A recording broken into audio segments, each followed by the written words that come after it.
সম্প্রতি metro rail station ও সাভারে বোমা উদ্ধারের ঘটনা, পাশাপাশি ৫ আগস্টকে ঘিরে কার্যক্রম নিষিদ্ধ আওয়ামী লীগের সম্ভাব্য তৎপরতার তথ্য সামনে আসায় নিরাপত্তা ব্যবস্থা আরও জোরদার করেছে আইন শৃঙ্খলা বাহিনী। এ পরিস্থিতিতে পুলিশ সদর দপ্তর দেশের সব জেলার পুলিশ সুপার ও ইউনিট প্রধানদের কাছে বিশেষ সতর্কতামূলক নির্দেশনা পাঠিয়েছে।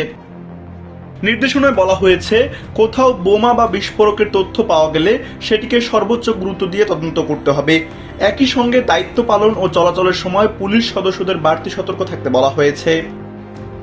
এর আগে গেল বছরের ২৬ ডিসেম্বর কেরানীগঞ্জের হাসনাবাদে একটি বাড়িতে বিস্ফোরণের পর সেখান থেকে বিপুল পরিমাণ রাসায়নিক বিস্ফোরক তৈরির সরঞ্জাম এবং ৯টি তাজা বোমা উদ্ধার করা হয়। এরপর গেল ২৫ জুলাই মতিঝিল মেট্রো রেল স্টেশনের নিচে একটি ছাতার ভেতরে রাখা আইইডি উদ্ধার করা হয়।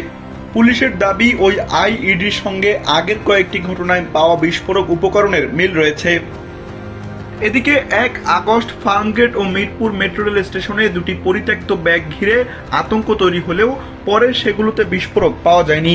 এরপরও সম্ভাব্য ঝুঁকি বিবেচনায় সতর্কতা আরও বাড়ানো হয়েছে।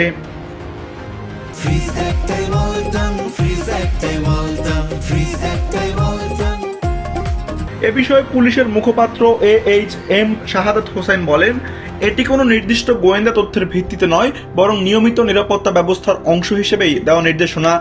অন্যদিকে স্বরাষ্ট্রমন্ত্রী সালাউদ্দিন আহমদ বোমা আতঙ্কে উদ্বিগ্ন না হওয়ার আহ্বান জানিয়েছেন।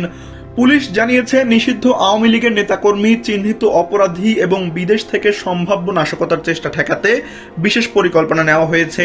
পাশাপাশি সাইবার ইউনিটকে মোবাইল ট্র্যাকিং সহ প্রয়োজনীয় নজরদারি জোরদারের নির্দেশ দেওয়া হয়েছে।